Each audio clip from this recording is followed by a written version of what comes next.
आज हम मार्शल की परिभाषा की विशेषताएं हम लोग पढ़ चुके हैं। आज हम रॉबिन्स की परिभाषा पढ़ेंगे, रॉबिन्स की परिभाषा की विशेषताएं पढ़ेंगे। ब्लैक बोर्ड पर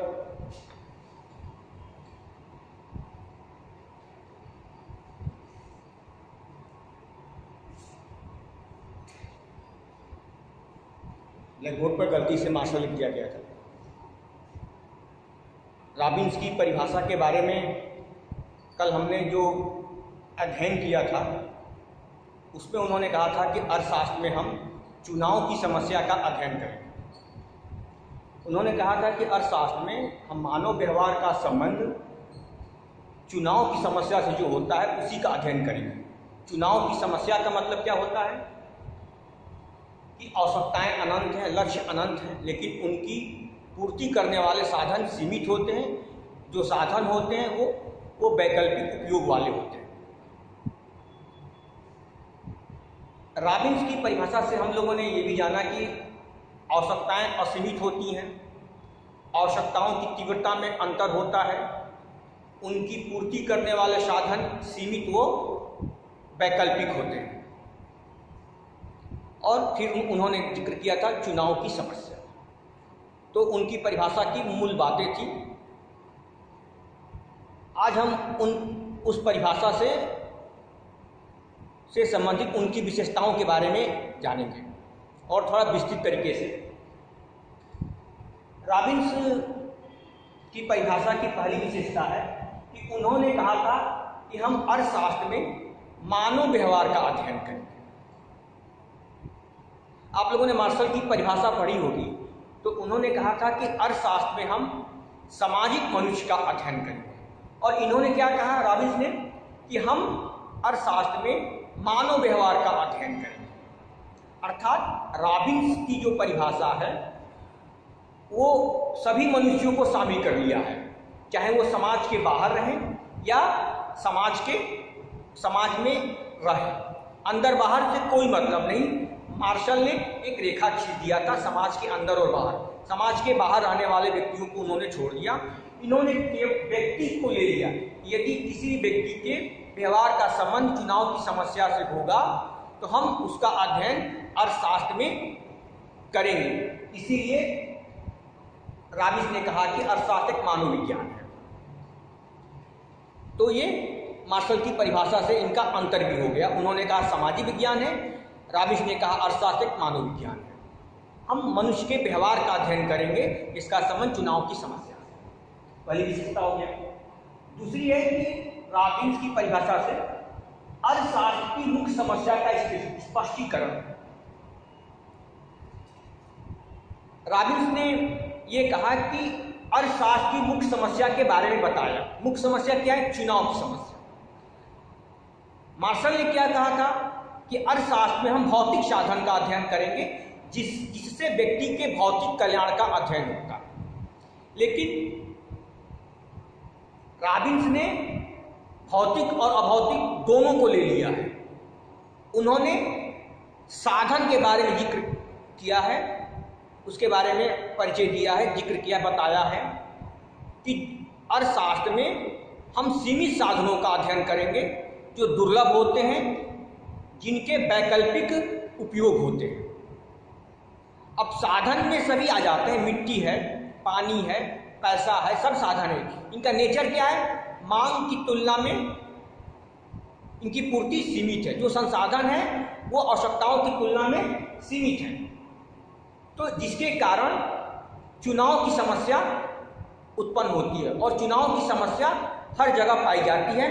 और उन्होंने अर्थशास्त्र की मुख्य समस्या का स्पष्टीकरण किया। इस सीमित जो संसाधन है उसको बंटवारा कैसे करना है, आवश्यकताओं पर खर्च कैसे करना है, यही मेन है। मुख्य समस्या क्या है? आर्थिक संसाधनों का जो दुर्लभ प्रकार के होते हैं, जो सीमित होते हैं, उनका बंटवारा कैसे। तीसरा है जो महत्वपूर्ण है, रॉबिन्स ने कहा कि अर्थशास्त्र एक वास्तविक विज्ञान है। मार्शल ने क्या कहा था? अर्थशास्त्र एक आदर्शात्मक विज्ञान है। इन्होंने क्या कहा, वास्तविक विज्ञान है। वास्तविक विज्ञान दो प्रकार के होते हैं, आदर्शात्मक विज्ञान और वास्तविक विज्ञान। आदर्शात्मक विज्ञान में क्या होना चाहिए का अध्ययन होता है और वास्तविक विज्ञान के अंतर्गत क्या है का अध्ययन करते हैं। जो समस्या है उसके बारे में वर्णन करना है, उसका संबंध कल्याण से कोई नहीं। जैसे कोई चाक है 2 सेंटीमीटर लंबा है, इतना चौड़ा है, बस। अब चाक कैसा होना चाहिए, कितना मोटा, कितना लंबाई, इससे कोई मतलब नहीं। अगर कोई शराब का उत्पादन हो रहा है, तंबाकू का उत्पादन हो रहा है, तो इससे कल्याण से कोई संबंध नहीं होना चाहिए। बस ये उत्पादन वो विनिमय वितरण से संबंधित है, तो इसका हम अध्ययन करेंगे। मतलब कि इसका समाज पर अच्छाई और बुराई से कोई मतलब नहीं। तो वास्तविक विज्ञान मतलब कोई समस्या जैसे है उसका अध्ययन करना चाहिए। गरीबी है, गरीबी का कारण का अध्ययन करेंगे, गरीबी कितनी होनी चाहिए, कैसे कम होनी चाहिए, इसके बारे में रॉबिन्स नहीं बता रहे। तो वो केवल वास्तविक समस्या का अध्ययन करना, वर्णन करना बता रहे हैं। रॉबिन्स की चौथी विशेषता है उनकी परिभाषा की, ये यूनिवर्सल डेफिनेशन है, ये सार्वभौमिक परिभाषा है। सार्वभौमिक परिभाषा मतलब कि हर जगह, हर देश, स्थान, समय में पाया जाता है। सार्वभौमिक परिभाषा क्यों कहा जाता है कि रॉबिन्स ने यही कहा है कि आवश्यकताएं अधिक हैं और उनकी पूर्ति करने वाले साधन सीमित हैं। तो जो ये आवश्यकताओं की तुलना में जो साधन सीमित होता है, ये हर जगह, हर देश की अर्थव्यवस्था में पाई जाती है। ऐसा नहीं केवल इंग्लैंड में पाई जाती है, केवल अमेरिका में पाई जाती है, हर देश में पाई जाती है। तो जो चुनाव की समस्या है, जो आवश्यकताओं की अधिकता और साधनों की निम्नता, सीमितता, इसके कारण क्या होता है, ये समस्या हर देश को सामना करना पड़ता है। और इसीलिए रॉबिन्स की परिभाषा को हम यूनिवर्सल डेफिनेशन, सार्वभौमिक परिभाषा कहते हैं। यानी ये परिभाषा हर देश में पाया जाता है, या विकसित देश हो या विकासशील देश हो। ये रॉबिन्स की परिभाषा की विशेषता, इसकी आलोचना हो भी सकती है। विस्तृत क्षेत्र, रॉबिन्स की परिभाषा से अर्थशास्त्र का क्षेत्र व्यापक हो गया। ये भी एक आलोचना का बिंदु हो जाएगा। जब हम आलोचना पढ़ेंगे तो ये इसकी भी आलोचना होगी, क्योंकि रॉबिन्स ने जो कहा कि अर्थशास्त्र में चुनाव की समस्या का अध्ययन करेंगे, ये चुनाव की समस्या जीवन के हर क्षेत्र में पाई जाती है, ये आलोचक बाद में कहेंगे। लेकिन इससे क्या हो गया कि जैसे मार्शल ने भौतिक साधन की बात किया और भौतिक कार्य करने वाले व्यक्तियों का अर्थशास्त्र में अध्ययन होना चाहिए, लेकिन उन्होंने अभौतिक कार्य और अभौतिक कार्य करने वाले व्यक्तियों को छोड़ दिया था, जिसके कारण अर्थशास्त्र का क्षेत्र संकुचित हो गया। उन्होंने कहा कि समाज के अंदर रहने वाले व्यक्ति का अध्ययन करेंगे, समाज के बाहर रहने वाले व्यक्ति का अध्ययन नहीं करेंगे। इसको भी मार्शल ने छोड़ दिया था, लेकिन रॉबिन्स ने सबको शामिल कर दिया। इसलिए अर्थशास्त्र का क्षेत्र व्यापक हो गया। जहां भी चुनाव की समस्या आएगा, वो क्या होगा, वो अर्थशास्त्र का मुख्य बिंदु हो जाएगा, उसका हम अध्ययन अर्थशास्त्र में करेंगे। इसीलिए रॉबिन्स की परिभाषा की ये विशेषता है कि इनकी परिभाषा से अर्थशास्त्र का क्षेत्र व्यापक हो गया। अगली है विश्लेषणात्मक परिभाषा, एनालिटिकल डेफिनेशन। रॉबिन्स की परिभाषा एनालिटिकल है, इनके समर्थक कहते हैं। रॉबिन्स की परिभाषा से ये भी बात पता चलती है। एनालिटिकल मतलब क्या होता है, किसी चीज के बारे में, गुण दोष के बारे में अध्ययन करना, तब उसके बारे में हम बात करेंगे, तब उसको हम अपने परिभाषा में शामिल करेंगे। पक्ष और विपक्ष, जैसे उन्होंने उदाहरण दिया, मार्शल ने कहा कि अर्थशास्त्र में भौतिक कल्याण में योगदान देने वाले भौतिक साधनों का अध्ययन करेंगे। तो रॉबिन्स ये कहते हैं कि कल्याण तो अभौतिक कार्य करने वालों द्वारा भी होता है। टीचर की पढ़ाने की क्षमता, गायक की गाने की क्षमता से व्यक्ति को संतुष्टि मिलती है। संत महात्माओं के प्रवचन से भी व्यक्ति का कल्याण होता है। ड्राइवर बस चलाता है, उसके वो अभौतिक कार्य करता है, लेकिन वो भी हमारे एक स्थान से दूसरे स्थान जब जाते हैं तो हमारी आवश्यकता की पूर्ति करता है। हवाई जहाज का पायलट, तो वो विश्लेषणात्मक, हर उसके बारे में तर्क वितर्क करते हैं। तो इसीलिए कहा जाता है कि रॉबिन्स की परिभाषा विश्लेषणात्मक परिभाषा है। वो अर्थशास्त्र में किस चीज को शामिल करना चाहिए उसके बारे में वो बताते हैं कि विश्लेषणात्मक, उसमें कोई बंधन नहीं है, उसमें श्रेणी विभाजन की बात वो नहीं करते हैं। मार्शल की परिभाषा क्या है? वो श्रेणी विभाजक है। भौतिक साधन का अध्ययन करेंगे, अभौतिक साधन का अध्ययन नहीं करेंगे। समाज के अंदर रहने वाले व्यक्तियों का अध्ययन करेंगे, समाज के बाहर रहने वाले व्यक्तियों का अध्ययन नहीं करेंगे। भौतिक कार्य करने वाले व्यक्तियों का अध्ययन करेंगे, अभौतिक कार्य करने वाले व्यक्तियों का अध्ययन नहीं करेंगे। इसलिए मार्शल की परिभाषा को श्रेणी विभाजक कहते हैं और रॉबिन्स की परिभाषा को हम एनालिटिकल परिभाषा कहते हैं। ये अंतर में भी आ जाएगा। मार्शल रॉबिन्स की परिभाषा में अंतर भी आ जाता है कि मार्शल की परिभाषा श्रेणी विभाजक होती है और इनकी परिभाषा विश्लेषणात्मक परिभाषा।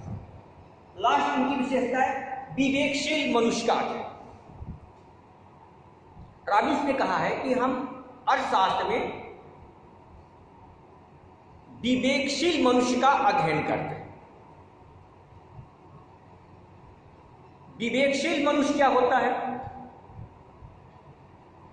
बुद्धि हर व्यक्ति में होता है। रीजन या विवेक का मतलब क्या होता है? विवेक मतलब कि जो सोच समझकर किसी विषय के बारे में निर्णय लेना। तो रॉबिन्स यह समझाना चाहते हैं कि अर्थशास्त्र में विवेकपूर्ण मनुष्य का व्यवहार कैसा होता है या विवेकशील मनुष्य कैसा निर्णय लेता है। जैसे उन्होंने कहा कि चुनाव की समस्या, अर्थशास्त्र में चुनाव की समस्या का अध्ययन होता है। आवश्यकताएं अधिक हैं और हमारे पास साधन सीमित है, पैसा सीमित है। तो विवेकशील जो व्यक्ति होता है तो जो आवश्यकताओं का चयन सोच समझकर करता है। जो तीव्र आवश्यकता होती है उसकी पूर्ति पहले करता है, जो कम तीव्र आवश्यकता होती है उसकी पूर्ति उसकी पूर्ति बाद में करता है या पोस्टपोन कर देता, भविष्य में करना चाहेगा। तो जो आवश्यकताओं का जो चयन है ये विवेकशील व्यक्ति कर सकता है। जैसे यदि किसी व्यक्ति को बुखार हुआ है और उसके पास 500 रुपया है, 500 का उसके पास 500 रुपये की मुद्रा है और उसके मन में विचार आ रहा है कि हमें घूमने भी जाना है, हमें पिक्चर भी देखना है। तो विवेकशील व्यक्ति पहले क्या करेगा? पहले वो डॉक्टर के पास जाएगा। स्वस्थ होगा तभी उसको बाहर घूमना अच्छा लगेगा या फिर जाकर वो बाहर पिक्चर देखना चाहेगा। ऐसा नहीं है कि उसको बुखार हुआ है और वो जाकर पिक्चर देखेगा, तब उसको पिक्चर भी अच्छा नहीं लगेगा। तो विवेकशील व्यक्ति को आवश्यकता सोच समझकर चयन करता है और इसका परिणाम क्या होता है? रॉबिन्स कल्याण की बात नहीं कहता, लेकिन इसका परिणाम क्या होता है? व्यक्ति को अधिकतम सुख मिलता है। जब व्यक्ति आवश्यकताओं का चयन इस प्रकार करता है, अपने दिमाग का प्रयोग करता है, विवेकपूर्ण उपयोग करता है, तो उससे क्या होता है? व्यक्ति को अधिकतम कल्याण मिलता है। जबकि रॉबिन्स ऐसी बात नहीं कहते हैं। इसका मतलब अर्थशास्त्र में हम विवेकशील मनुष्य का अध्ययन करते हैं। तो हमने आज रॉबिन्स की परिभाषा की विशेषताओं के बारे में पढ़ा है। नेक्स्ट वीडियो जो होगा हम रॉबिन्स की परिभाषा की आलोचना के बारे में हम लोग पढ़ेंगे। हमने इसका नोट्स पहले भेज दिया है और आशा है कि आप लोगों को भी समझ में आ रहा होगा। आप अगर नोट्स को पहले ही पढ़ लेंगे तो उसको समझने में आसानी होगा। एक शब्दों के बारे में आप समझिए, आसानी से आप समझ सकते हैं। जो विशेषताएं होती हैं उसी पर आलोचक आलोचना करते हैं। यदि आपको विशेषताएं याद हैं तो उसकी आलोचना भी आसानी से हो सकती है। जब भी लॉन्ग क्वेश्चन आता है तो व्याख्या भी आता है किस अर्थशास्त्री की, फिर विशेषताएं भी आती हैं, फिर आलोचना होती है।